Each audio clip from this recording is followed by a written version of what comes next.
6-Minute English from bbclearningenglish.com.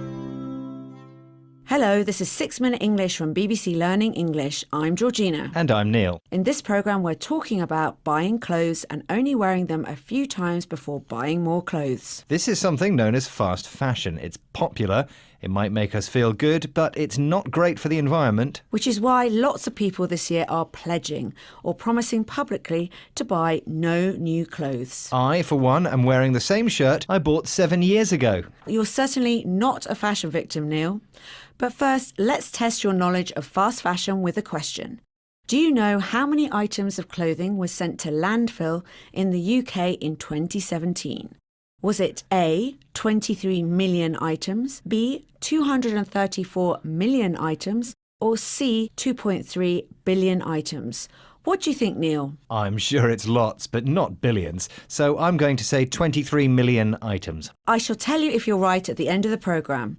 Let's talk more about fast fashion, which is being blamed for contributing to global warming. And discarded clothes, that means ones that are thrown away, are also piling up in landfill sites, and fibre fragments are flowing into the sea when clothes are washed. It's not great, and I've heard the average time someone wears something is just 7.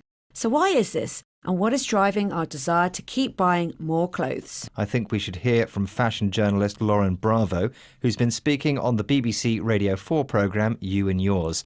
She explained that clothes today are relatively cheaper than those from her parents' days. A lot of clothing production got outsourced, offshored over to the developing world. So countries like Indonesia, India, Bangladesh and China are now responsible for making the vast bulk of all the clothes that are sold in the UK. And with that, we've seen what we call chasing the cheapest needle around the world. So the fashion industry constantly looking to undercut competitors. And with that, clothes getting cheaper and cheaper and cheaper. Right, so clothes, in the developed world at least, have become cheaper because they are produced in developing countries. These are countries which are trying to become more advanced economically and socially. So production is outsourced. That means work usually done in one company is given to another company to do, often because that company has the skills to do it. And in the case of fashion production, it can be done cheaper by another company based in a developing country. Lauren used an interesting expression, chasing the cheapest needle. So the fashion industry is always looking to find the company which can make clothes cheaper. A company that can undercut another one means they can do the same job cheaper. Therefore, the price of clothes gets cheaper for us. OK, so it might be good to be able to buy cheaper clothes, but why do we have to buy more and only wear items a few times? It's all about our obsession with shopping and fashion. It's something Lauren Bravo goes on to explain on the You and Yours radio programme. See if you can hear what she blames for this obsession. Buying new things has almost become a trend in itself for certain generations. I think that feeling that you can't be seen in the same thing twice, it really stems from social media particularly. And quite often people are buying those outfits to take a photo to put on Instagram. It sounds illogical, but I think when all of your friends are doing it, there is this invisible pressure there. Lauren makes some interesting points. Firstly, for some generations, there is just a trend for buying things. It does seem very wasteful, but as Lauren says, some people don't like to be seen wearing the same thing twice. And this idea is caused by social media. She uses the expression stems from. She describes the social pressure of needing to be seen wearing new clothes on Instagram. And the availability of cheap clothes means it's possible to post new images of yourself wearing new clothes very regularly. It sounds very wasteful and to me illogical, not reasonable or sensible, and more driven by emotions rather than any practical reason. But there is a bit of a backlash now. That's a strong negative reaction to what is happening. Some people are now promising to buy second-hand clothes or vintage clothes or make do with the clothes they have and mend the ones they need.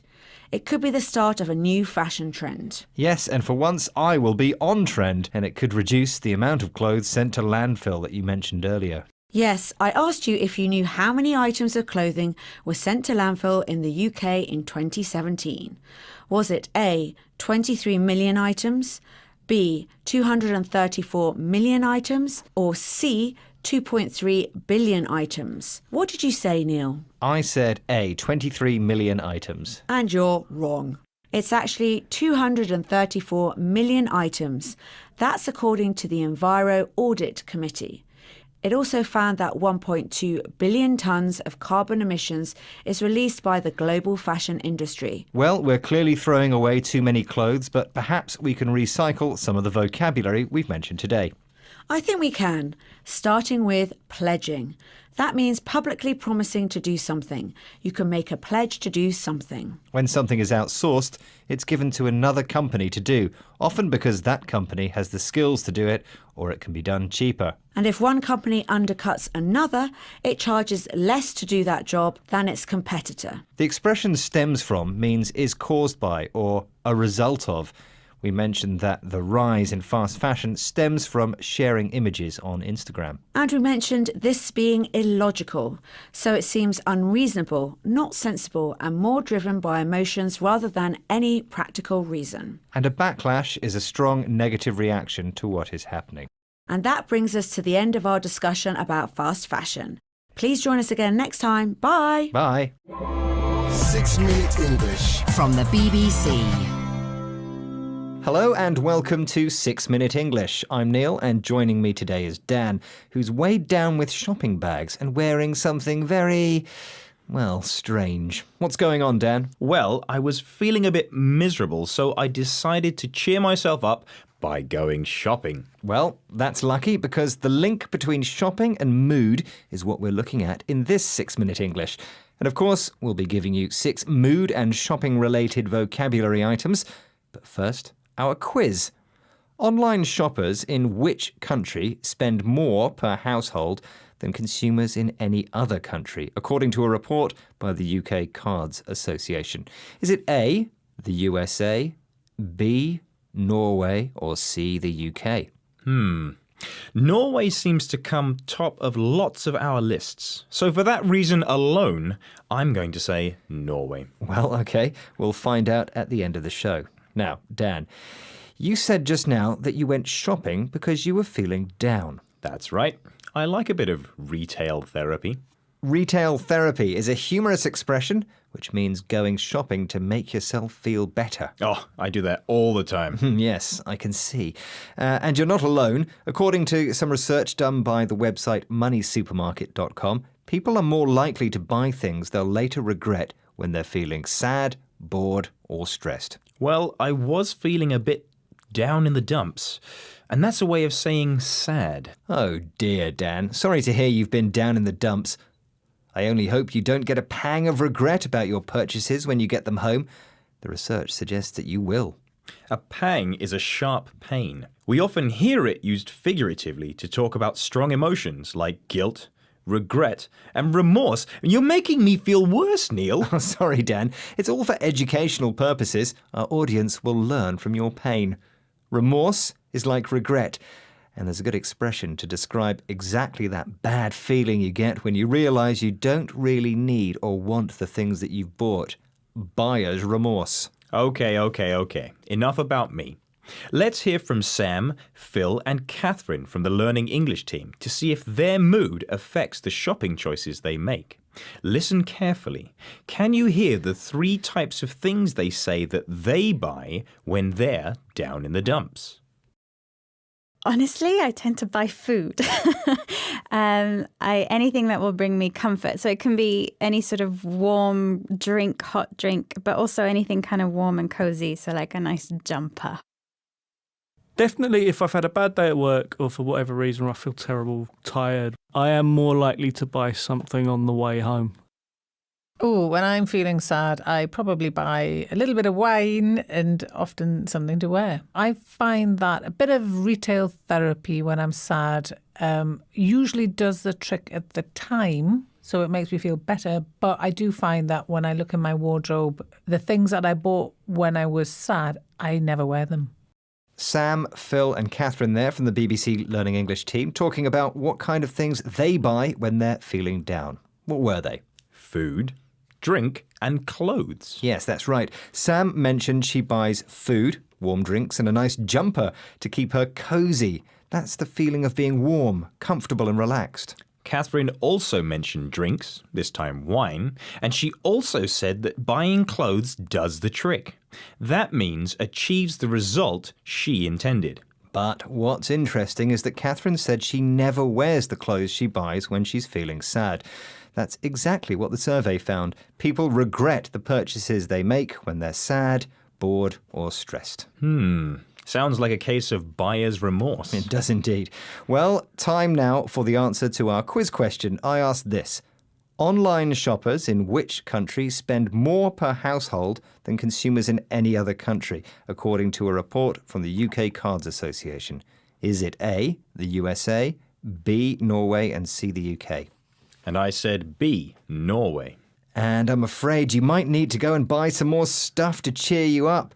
You're wrong. The correct answer is the UK. Apparently, UK households spent the equivalent of £4,611, that's almost $6,000, using payment cards online in 2015. Well, I hope they were happy when they made those purchases, or they may feel the pang of regret I'm scared I might get after today's discussion. Well, a good recap of the vocabulary from this program might do the trick. Shall we start with the first word? Do you ever go in for a bit of retail therapy, Neil? Actually, I try to avoid it, especially after reading this survey. I don't think the happiness you feel after buying something lasts very long. In fact, you can end up feeling down in the dumps. Yes, down in the dumps, meaning sad or unhappy. And a pang of regret might follow once you realize you spent a lot of money on something you don't really need. A pang is a stab, used here figuratively to mean a sharp pain, used to talk about strong emotions. And after that pang can come buyer's remorse. I'm beginning to feel buyer's remorse from this leopard skin onesie. It seemed like such a good idea at the time. Well, it does look cozy at least. That's warm, comfortable and relaxed. So I think if that's what you wanted, it does the trick. Does the trick, meaning achieves the results you wanted. Please remember to check out our Facebook, Twitter and YouTube pages. Bye-bye. Goodbye. 6 Minute English. From bbclearningenglish.com. Hello and welcome to 6 Minute English. I'm Neil. And hello, I'm Rob. Now then, Rob, what do you know about unicorns? Well, the unicorn is a fantasy creature from history. In our tradition, it looks like a white horse with a single spiral horn coming out of its head. Why do you ask? Well, funnily enough, unicorns are the topic of this programme. Before we learn more, though, a question. What do we call the study of legendary creatures like the Loch Ness Monster, Bigfoot and unicorns? Is it A, cryptozoology, B, protozoology or C, paleozoology? Have you got any idea about that, Rob? Well, I know this because it was a topic of a 6 Minute English programme a while back, in 2008 to be exact. So I think I'll keep the answer to myself. OK, well, for everyone else, we'll have the answer later in the programme. Over the last few years, unicorns have been popping up all over the place. On T-shirts, in movies, as toys, and even in political conversations. Why is this? Natalie Lawrence is a natural historian. She appeared on the BBC's Woman's Hour programme to discuss the topic. Listen out for the answer to this question. Why does she say people used to drink out of unicorn horns? Those original stories were developed in a time when magic actually existed in the world. The world was still very enchanted. The idea that the unicorn is a very strong animal and also that could achieve magical feats. So unicorn horn used to be seen as a panacea for all sorts of ills and a guard against poison. So people used to drink out of unicorn horn cups to prevent themselves getting poisoned. And I think that idea of it being magical and having magical powers has still come through today. Why did they drink from unicorn horn cups? Well, they were supposed to have magical powers, so people drank from them so they wouldn't get poisoned. Yes, she said they could perform magical feats. A feat is something that is difficult to do or achieve, like recording this programme without making a mistake. That's a real feat. Well, we usually do it. It must just be unicorn magic. No, just the magic of editing, Rob.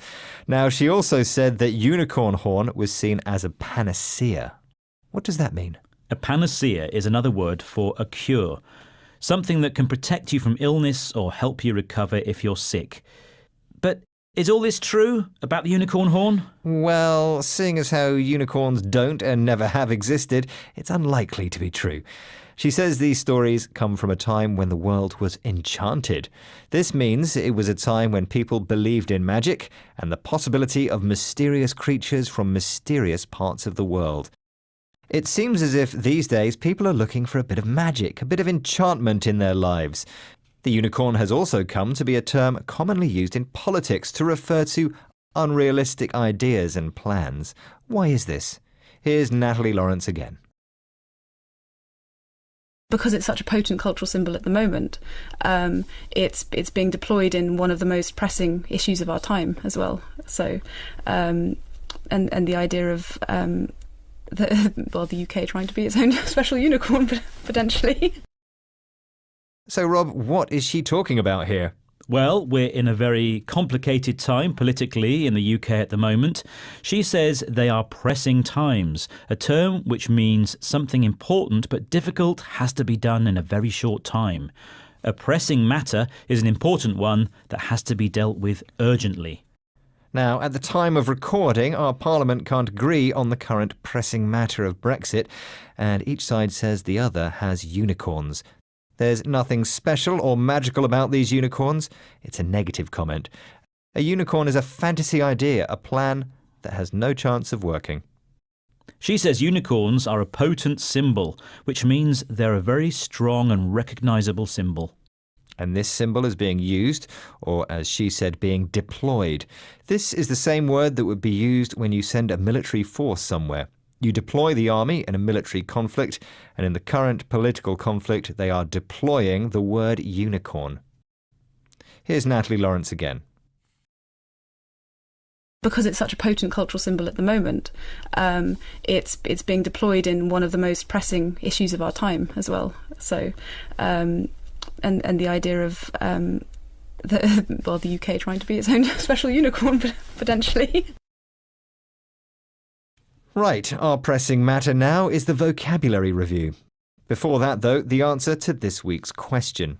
What do we call the study of legendary creatures like the Loch Ness Monster, Bigfoot and unicorns? Is it A, cryptozoology, B, protozoology, or C, paleozoology? Rob, you knew the answer to this, didn't you? I did, yes. If you look back at our archive to September 2008, you will find an episode all about A, cryptozoology. Well done if you got that right, particularly if you remember that programme. Now, vocabulary from this programme. There was enchanted, to talk about a time when magic was believed to be real. A feat is something that is very difficult to achieve, and a panacea is a cure.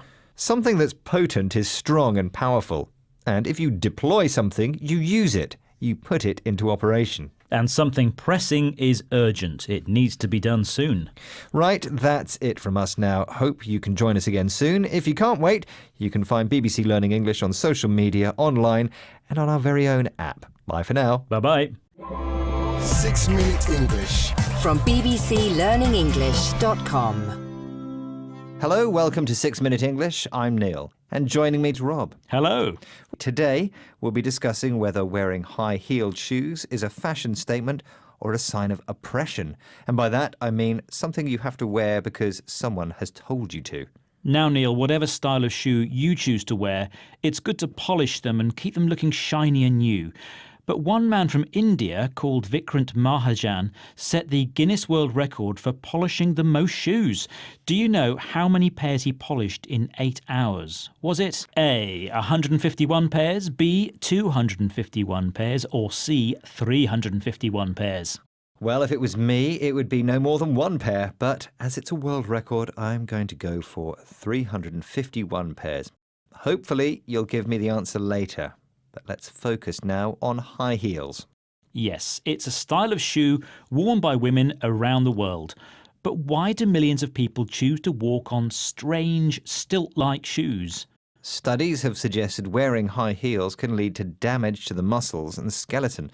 But despite this, they are worn to look professional in the workplace or for glamour, a word to describe the quality of looking fashionable and attractive.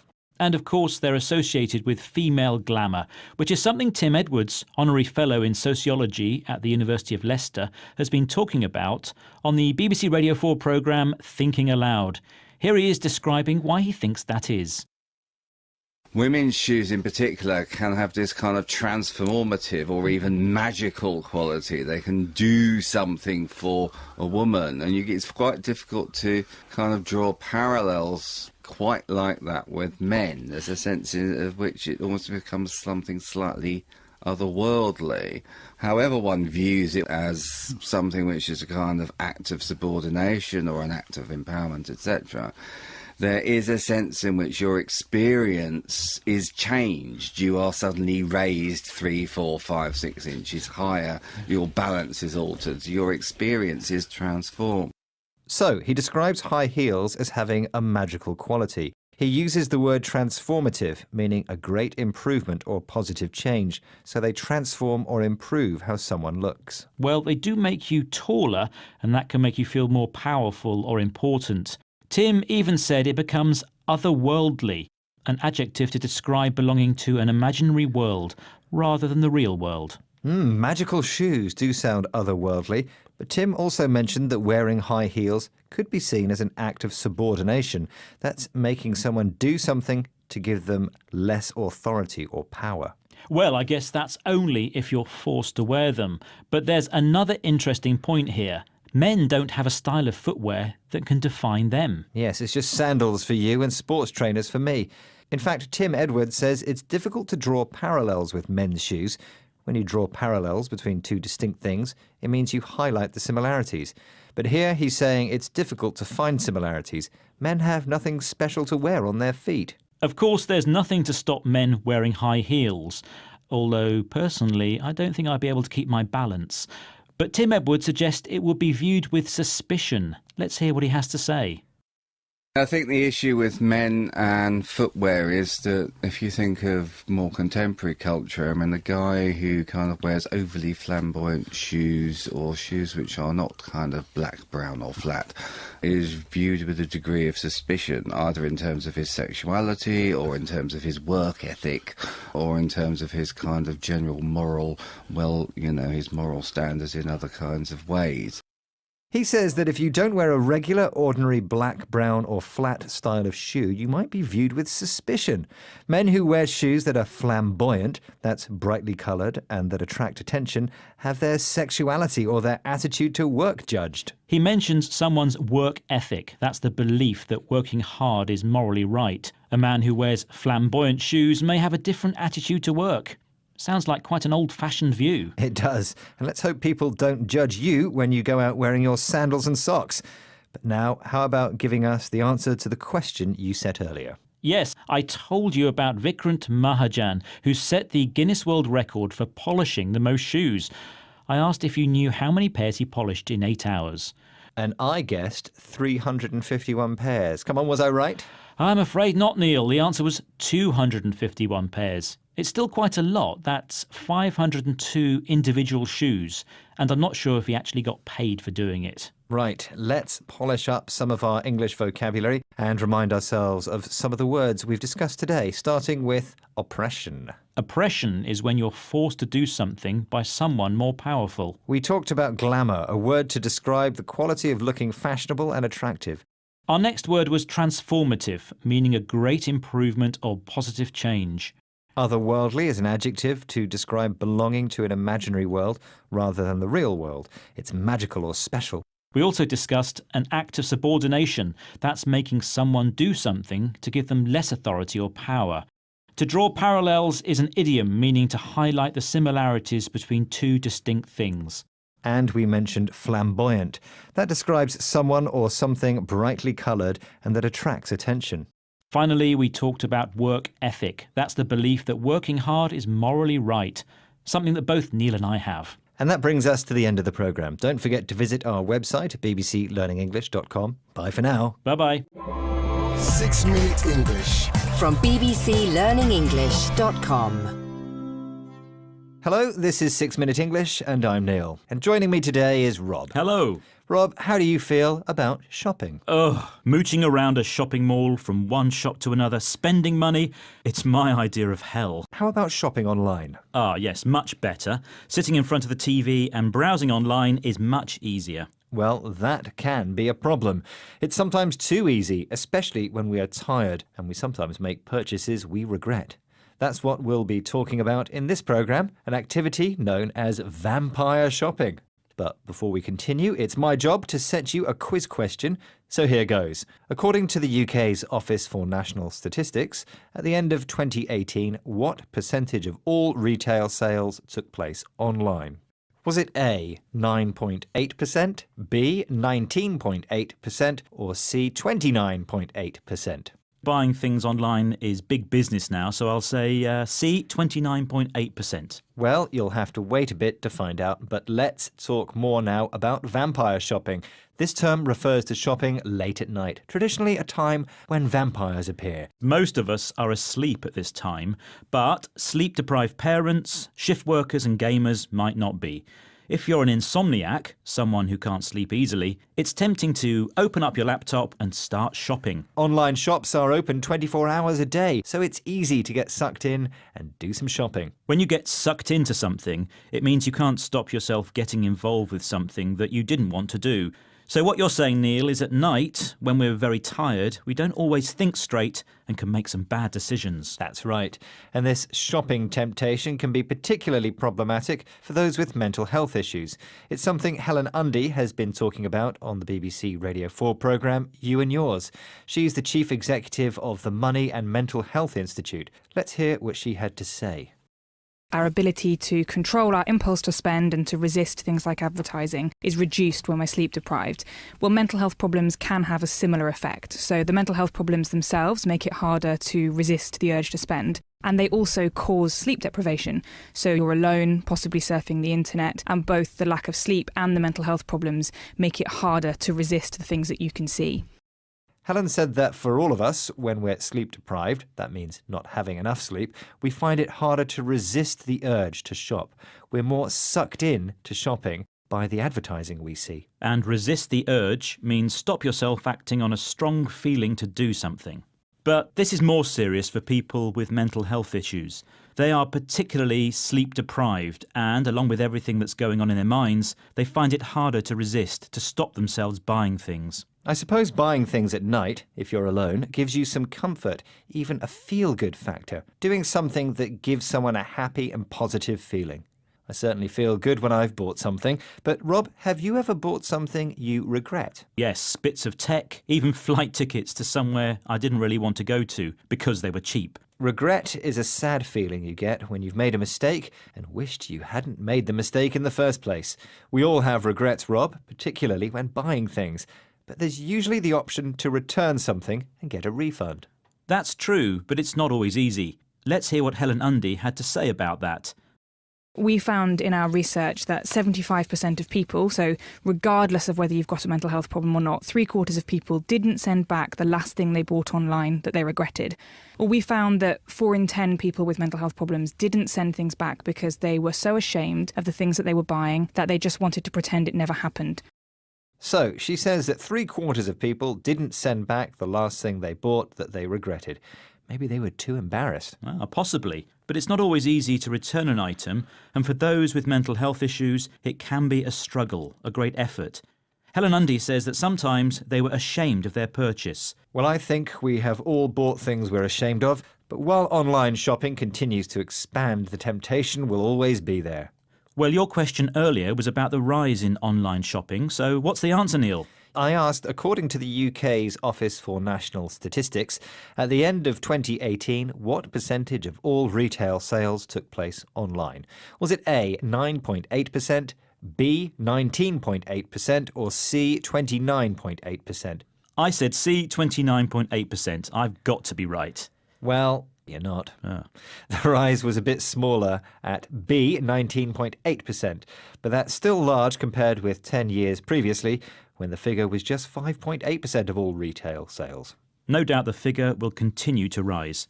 And before I nip off to do a bit of vampire shopping, let's recap some of the vocabulary we've mentioned today, starting with insomniac. An insomniac is someone who can't sleep easily. They suffer from insomnia. Next, we talked about to get sucked into something. This informal phrase means not being able to stop yourself getting involved with something that you don't want to do. If you are sleep deprived, you do not have enough sleep. And if you resist the urge, you stop yourself acting on a strong feeling to do something. For example, resisting the urge to buy something online. But if you don't resist the urge to buy something, it might have a feel-good factor. A feel-good factor is something that makes you feel happy and positive. But after buying something, you may have regret. That's a sad feeling you get when you've made a mistake and wish you hadn't made the mistake in the first place. Well, hopefully you haven't regretted spending 6 minutes listening to us. Please join us next time, and in the meantime, why not check us out on your favourite social media platforms and on our app. Goodbye. Goodbye. 6 Minute English. From BBC Learning English. Hello and welcome to 6 Minute English. I'm Dan. Let me just sit down. And I'm Neil. Neil, are you wearing high heels? Hang on. Not anymore. How did they feel? Oh, agony. How do women do this? Why on earth are you wearing them? Well, I wanted to look fashionable and cool. Everyone knows that high heels are the height of fashion on the street, at work and at parties. I'm ready for anything. I'm not so sure you're right there, Neil. Our topic for this 6 Minute English is about the rise in popularity of the comfy shoe. However, before we step into that, let's have our quiz question. Which famous sports clothing company's first pair of running shoes was inspired by the square pattern on a waffle-making machine? Was it A, Adidas, B, Nike, or C, Puma? Well, I have no idea, so I'm going to say Adidas, because that's got marks. We'll have to wait until later to find out. So, what do you think of when I say comfy shoes? Well, comfy is an adjective, which is an informal way of saying comfortable. So I suppose we're talking trainers. But I was always told that trainers weren't appropriate for everywhere, like work and many formal or social places such as parties, bars and clubs. Well, that certainly used to be the case, but that may not be as true anymore. Victoria Moss is the senior fashion editor at the Telegraph newspaper in the UK. Here she is speaking on BBC Radio 4's Woman's Hour about why trainers are considered more fashionable these days. Is it something that's happened very recently? Well, I think it's been sort of coming on for a while. And I think one thing in fashion in the last 10 years has been a sort of mass casualisation of everything. And there's been a big streetwear trend, which has filtered through, and that's... So is it something that's happened very recently? Apparently not, no. She said that there's been a mass casualisation of things over the last 10 years.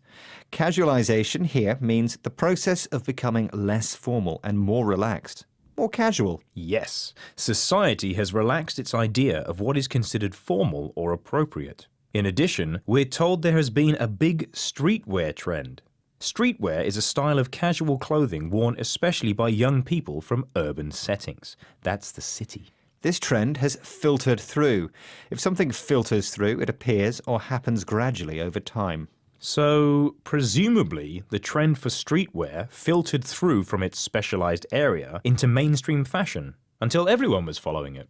Well, that explains why trainers are more fashionable these days, but it doesn't explain why people are wearing them more. Not everyone follows fashion, you know. Yes, Neil, I can see that when I look at you. But you're forgetting the comfy part. Emma Supple is a podiatrist, a foot doctor, who also spoke on Woman's Hour. Here she is explaining why being comfy is so important. What are people doing more these days that they weren't before? So what we're actually talking about is actually people for wellness, walking more and doing more. And they're not going to do that in a lot of high heels. So trainers are changing the materials. They're now a lot of fabric trainers. And if you've inherited foot problems, then that kind of fabric, they're wrapping around knobbly bits. And knobbly bits hurt. What are people doing more? They're walking more, and they're doing it for wellness. Wellness is the state of being healthy. As a result, trainers have had to change their materials to fabric to make themselves more comfortable. Not only that, but if you have any foot problems, these fabric or cloth trainers are better at fitting to the shape of your foot. That means if you have any knobbly bits, they won't hurt as much, which makes trainers more comfortable for everyone. Knobbly is an adjective that means lumpy, having many raised areas on the surface. So it's the combination of a change in fashion and a change in materials that's made trainers and other comfy shoes more popular than ever, right? Exactly. And hard on the heels of that revelation, we can reveal the answer to our quiz question. Earlier, I asked which famous sports clothing company's first pair of running shoes was inspired by the square pattern on a waffle-making machine. Was it A, Adidas, B, Nike, or C, Puma? Neil, you said? I said Adidas. Sorry, the answer is Nike.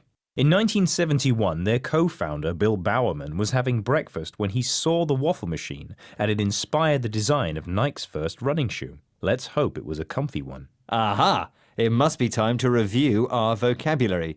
So first, we had comfy, an adjective which is an informal way of saying comfortable. Then we had casualization. This describes the process of things, such as fashion or behavior, becoming less formal and more casual. Next was streetwear. That describes a style of casual clothing that's worn especially by young people who live in cities. Then we heard filtered through. If something filters through, it appears or happens gradually over time. For example, has it filtered through to you yet, Neil, that high heels were a mistake? Yes, it has. They didn't do anything for my wellness, I can tell you, which means the state of being healthy. And lastly, we had knobbly. This adjective means lumpy, or having many raised areas on the surface, like skin when it gets cold. Do you have anything knobbly on your foot, Neil? Probably. My feet are killing me. Haha, I think we found your Achilles heel. However, it's time to go, but we will be back. In the meantime, you can find us in all the usual places, online and on social media. Just look for BBC Learning English. Bye for now. Goodbye. 6 Minute English. From bbclearningenglish.com. Hello, welcome to 6 Minute English. I'm Neil. And I'm Rob. Rob, it's good to see you keeping up with fashion by wearing the high-vis jacket, although I have to say it is a bit dazzling. Neil, I'm no fashion victim. This high-vis or high-visibility jacket is for safety. I wear it when I'm cycling around London, and I've just forgotten to take it off. And a fashion victim, by the way, is someone who always wears what's thought to be fashionable, even if it doesn't actually look good on them.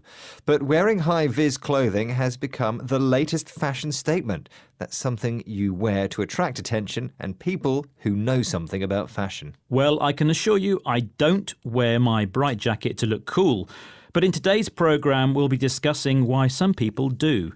But first, Neil, have you got a question for us to think about? OK, we know that fashions come and go, but in which decade were leg warmers worn as a popular fashion accessory? Was it A, the 1970s, B, the 1980s, or C, the 1990s? I do remember these, so I'll say B, the 1980s. Well, we'll reveal the answer at the end of the programme. Now, let's talk more about the oddest item of clothing to hit the catwalk this year. The humble high-vis jacket. Yes, they were designed to be worn for safety by people like cyclists and pedestrians, and by workers who need to be seen if, for example, they're working on the road or directing traffic. So it's strange to think that now people choose to wear them to be on trend. That's following the latest fashion. Hannah Marriott is the fashion editor of The Guardian newspaper. She told the BBC Radio 4 programme You and Yours why she thought people were turning to bright, luminous clothing. What was the reason?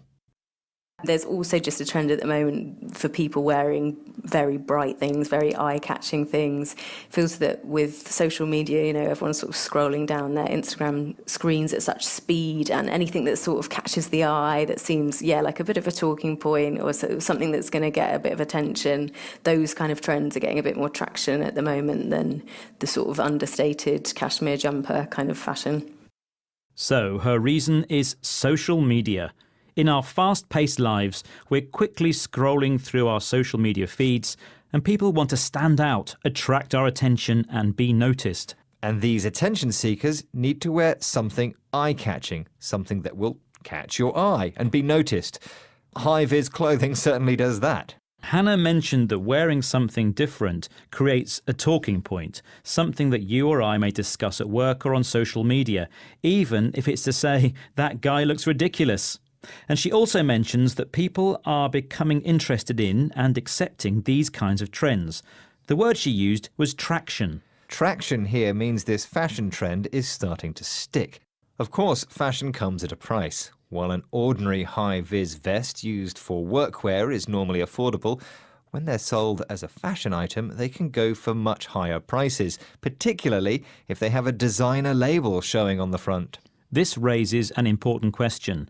We know that many people wearing high-vis jackets are doing important jobs, so does this fashion devalue what they're doing? Yes, it's something Hannah Marriott talked about. Let's hear from her again. What word does she use to describe a difficult issue? Every time fashion borrows from workwear, there are always some sort of thorny issues around it, particularly when you're charging £2,000 for something that is actually very similar to, a uniform that somebody might be wearing who doesn't actually make that much money. There's obviously some thorny class issues there.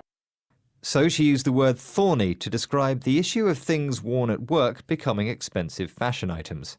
Thorny issues are subjects that are difficult to deal with. Here, she particularly mentioned the issue of class, so different groups of people in society in different economic positions. Some can afford clothing for fashion, others can only afford clothing for work. And the other issue is that if everyone starts wearing high-vis clothing, then the people who need to stand out for their own safety may not stand out as easily.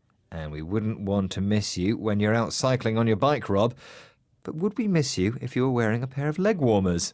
Earlier, I asked in which decade were leg warmers worn as a popular fashion accessory. Was it A, the 1970s, B, the 1980s, or C, the 1990s? Yes, and I said B, the 1980s. It's got to be right. Well, you know your fashion, Rob. It was indeed the 1980s. Leg warmers were originally worn by dancers to keep their muscles from cramping after stretching. But in the early 1980s, they became fashionable for teenage girls to wear. OK, let's move on and recap on some of the vocabulary we've mentioned today, starting with fashion victim. That's someone who always wears what's thought to be fashionable, even if it doesn't actually look good on them. Like that pair of red jeans you used to wear, Neil. They, Rob, were on trend. That means in keeping with the latest fashion. Of course, wearing something red is very eye-catching, which means attracting attention and being noticed. Next, we mentioned traction. If something gains traction, it becomes accepted and popular.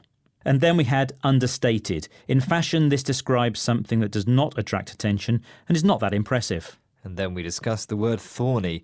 A tree or bush with thorns is difficult to touch and handle, and similarly, a thorny issue is a subject that's difficult to deal with and discuss. Well, we've covered some thorny and less thorny issues today, but we know that fashions change, and maybe high-vis fashion won't be here forever. That's it for now, but please join us next time for 6 Minute English. See you soon. Goodbye. Bye-bye. 6 Minute English. From bbclearningenglish.com. Hello, this is 6 Minute English from BBC Learning English. I'm Neil. And I'm Sam. Are you a saver or a spender, Sam? Well, I'm trying to limit my spending right now because I'm saving up for a deposit to buy a house. Saving money is not always easy, as we'll find out in today's programme, which is all about thrift. Thrift is not a simple idea to define. It's to do with living a simple life free from the need to constantly buy the latest products. Today's consumer culture encourages us to spend, spend, spend, but it hasn't always been that way. The Victorians, for example, told people to save up for a rainy day, meaning to keep some money back in case of unforeseen emergencies. But before we discover more about that, it's time for today's quiz question. If you're trying to save money, you probably know how hard it can be. So my question is, what percentage of people in the UK do you think have less than £1,000 in savings? Is it A, 5%, B, 15%, or C, 30%? Well, if I'm anything to go by, I'd say C, 30%. OK, well, we'll find the correct answer out later. I mentioned before that thrift is a difficult idea to define. So here's Alison Hume, a lecturer at the University of Northampton, explaining more to BBC Radio 4's programme Thinking Aloud. Well, there are two dictionary definitions of thrift. The older of the two comes from the word thrive, etymologically, and describes thrift as the ability to live well and to flourish. So it's that sense of human flourishing. And the more recent definition is the one we're probably more familiar with, which is about frugality. All of that said, it's been used historically, of course, by various people in various moments, in various different places, in very different ways. And they've often had a social or religious agenda.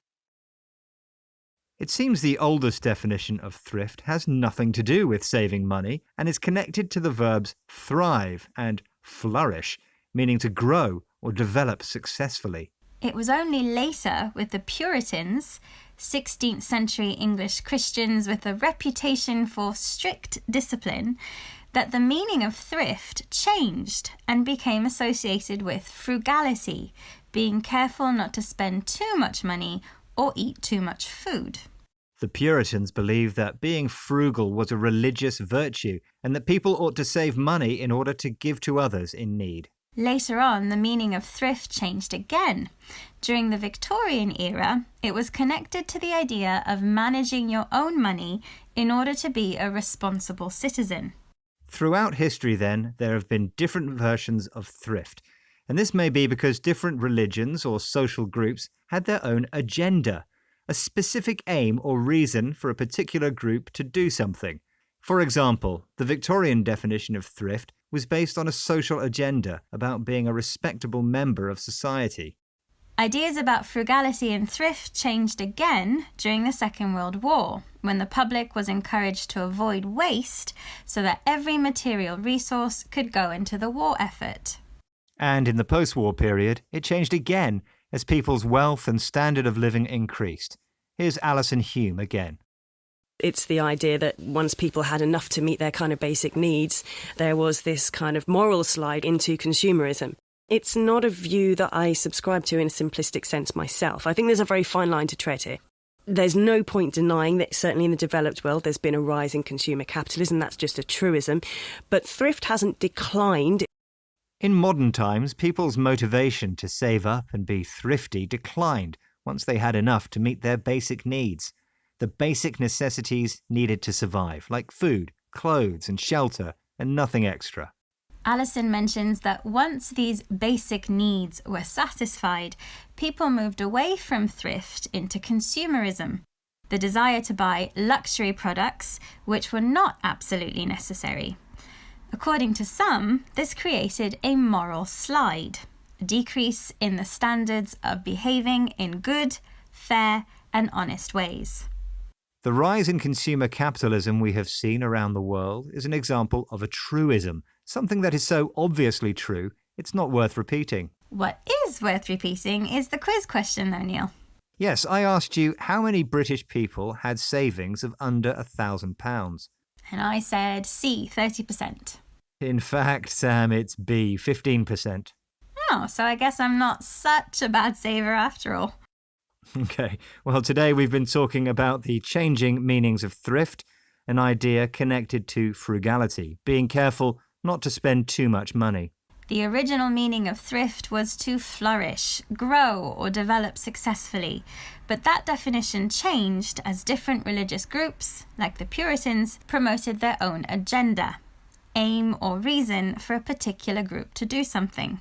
In recent times, people's ability to meet their basic needs, the necessities for survival like food and shelter, have reduced the importance of thrift, which some believe has created a moral slide, a reduction in standards of moral behaviour.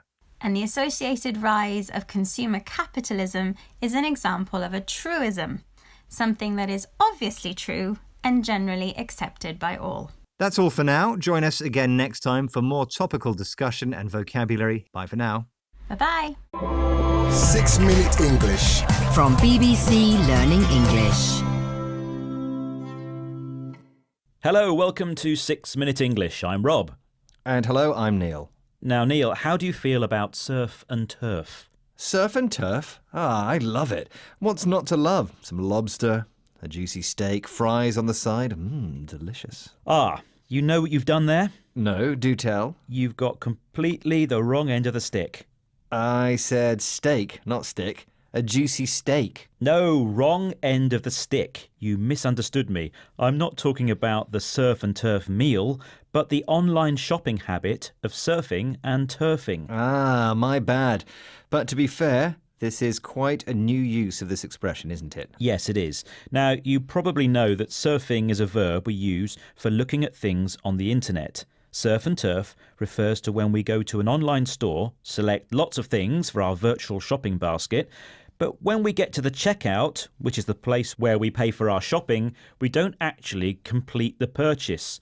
We turf out the basket. We abandon it. To turf something out is a phrasal verb for throwing something out, although it's normally used about people. For example, someone who is behaving badly might be turfed out of a club. Indeed. Well, I'm sure I'll get turfed out of the Presenters Union if I don't get to today's quiz question. According to recent research, which items are the most likely to be surfed and turfed? Is it A, books, B, watches, or C, women's knitwear? What do you think, Neil? Right, I'm almost certain it's A, books. Well, we'll find out if you're right later in the programme. Now, this research also revealed that approximately 40% of people have abandoned an online shopping basket in the last year. And it was calculated that this meant there was approximately £18 billion worth of lost sales. I have to say, I'm a bit sceptical about that figure. I don't trust it. We don't always intend to buy everything we put in our baskets. It's a bit like window shopping, and we just browse and find it convenient to put things in our basket to think about later. Have you ever done that? Sure, it's a bit like browsing in a shop, isn't it? Except you can save items you are interested in to look at later.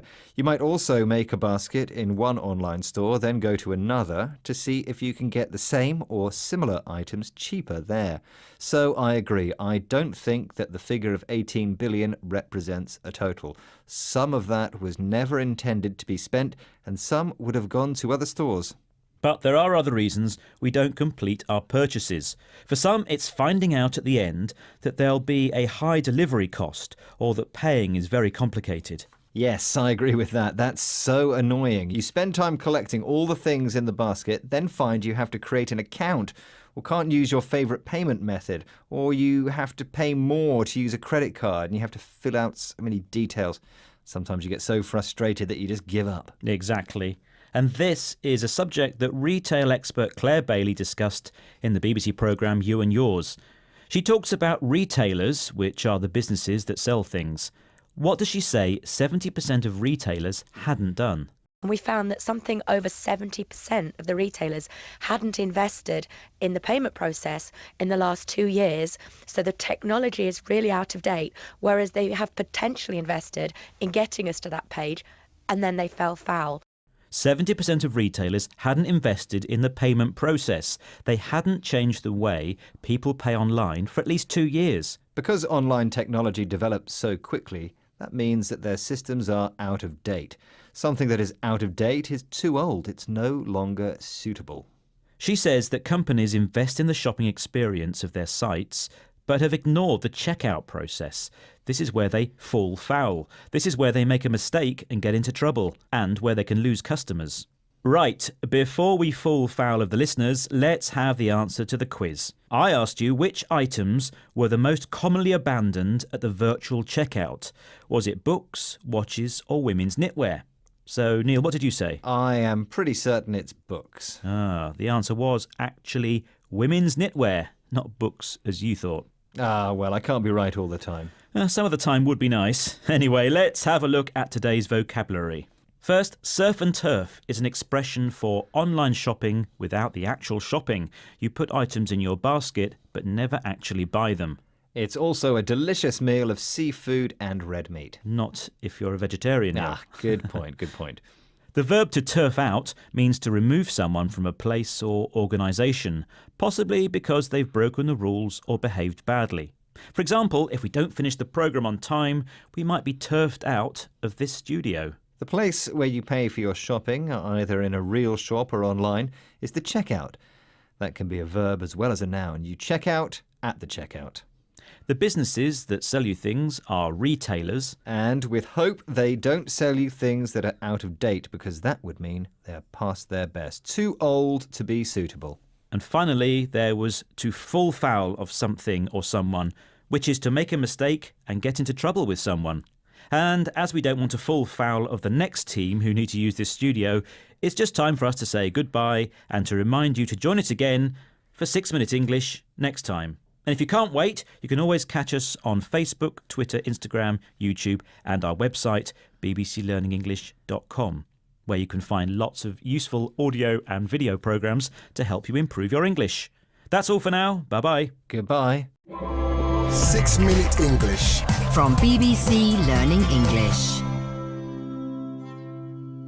Welcome to 6 Minute English, the programme where we explore an interesting topic and bring you some useful items of vocabulary. I'm Rob. And I'm Neil. And today we are discussing man bags. Yes, man bags. They're the height of fashion at the moment, a stylish accessory that modern men are carrying. An accessory is an additional item added to something to make it more useful or attractive. I'm not so sure, Rob. I mean, I wouldn't be seen dead carrying a man bag. Really? So what do you carry your loose change, your credit cards, tickets and mobile phone in? Oh, I just stuff everything into my pockets, Rob. It's better than being a laughingstock, carrying a handbag around. By laughingstock, you mean everyone thinking of you as silly. But you wouldn't be because it's a man bag, Neil, not a woman's handbag. Maybe I can convince you to change your mind by the end of the programme. But now, let's not forget to ask you today's question. Is it about man bags by any chance? It is, so it might be tricky for you to answer. According to market research company Mintel, how many men bought a man bag in the UK last year? Was it A, 5%, B, 15% or C, 25%? Well, obviously not many, so I'm going to say 5%, and I'm not one of them. Oh, right, OK, you've made that very clear. We'll find out the answer at the end of the programme anyway.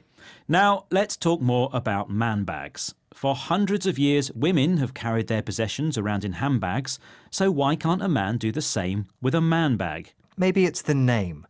Why can't it just be a bag? Why does a bag have to have a gender? It's a trend, Neil, a stylish fashion item designed to look good on men. Many big names have flocked to adopt the trend. Pharrell Williams, David Beckham and Kanye West are just some of those who've been spotted rocking a man bag. Rocking is an informal way of saying wearing. But what's wrong with a sturdy briefcase? Sturdy means strong and not easily damaged. Are you saying man bags are just fashionable? No, they're practical too. We've always needed bags to carry stuff around, but what we carry these days has changed. You know, laptops, mobiles, even our lunch. So why not have a trendy-looking bag to carry these things around in? I think part of the problem is carrying one is not seen as very British by some people. We're not always as stylish as some of our European neighbours, are we? Well, speak for yourself, Neil. But Nick Carvell, GQ contributing fashion editor, has a reason for this. Here he is speaking on BBC Radio 4's You and Yours programme. In Britain, we're still very tied up with that idea of masculinity that is almost so fragile that it can be dented by carrying a bag. We think a lot about that in this country in a way that I don't think a lot of European men do. So, Nick feels some British men are still tied up with the idea of masculinity. These are the characteristics traditionally thought to be typical of men. And for us British men, these characteristics are fragile. They can easily be broken. Yes, we can also call it manliness. Things like not crying during a sad film. It's a slightly old-fashioned idea, but it could still be dented or affected if a man was caught carrying a man bag. Whereas some European men don't give it a lot of thought, according to Nick Carvell. But with people like Louis Vuitton, Fendi, Gucci and Dolce & Gabbana designing these bags, they're bound to have a hefty price tag. That's an informal way of saying a high price. Well, fashion comes at a price, Neil. You need to shake off your inhibitions. That's a feeling of embarrassment that stops you from doing something. And if you really want to be on trend, you could also splash out on a merce. That's a man's purse. Or a moat, a man's tote bag. Have I convinced you? No, not really, Rob. I have a feeling that a man bag by any other name is, well, a bag. And I have one, my trusty backpack. Well, for some people, man bags are the thing. But, as I asked earlier, according to market research company Mintel, how many men actually bought a man bag in the UK last year? Was it A, 5%, B, 15%, or C, 25%? And I said A, 5%. Come on, I must have been right. Well, you were wrong, Neil. The answer was actually 15%. And nearly a quarter of 16 to 34-year-olds have bought one. Well, as I say, Rob, a good practical backpack is for me. But now, shall we unpack some of the vocabulary we've discussed today? Starting with accessory, which is an additional item added to something to make it more useful or attractive. A tie is a smart accessory to wear with a suit. Maybe, but you wouldn't catch me wearing a suit in my media job. It's all T-shirts and jeans for us. If I came to work in a suit, I would be a laughingstock. I mean, I would be seen as someone who people think of as silly. Our next word was sturdy. Something that is sturdy is strong and not easily damaged. If you're walking up a mountain, you need to wear some sturdy walking boots. Good advice, if I was going up a mountain, which I'm not. Next, we mentioned masculinity. These are the characteristics that are traditionally thought to be typical of men, so we sometimes refer to it as being macho, like Neil went swimming in ice-cold water to prove his masculinity. That I would never do. I'd rather carry a man bag, despite their hefty price tag. That means high price. Finally, we also mentioned the word inhibitions. That's feelings of embarrassment that stop you from doing something. Neil's inhibitions are stopping him from carrying a man bag. It's a bag, Rob, just a bag. But we've talked enough about this, so that's it for this edition of 6 Minute English. But before you rush off to purchase a designer man bag, don't forget to visit our Facebook, Twitter, Instagram and YouTube pages. Bye for now. Bye-bye. 6 Minute English. From BBC Learning English.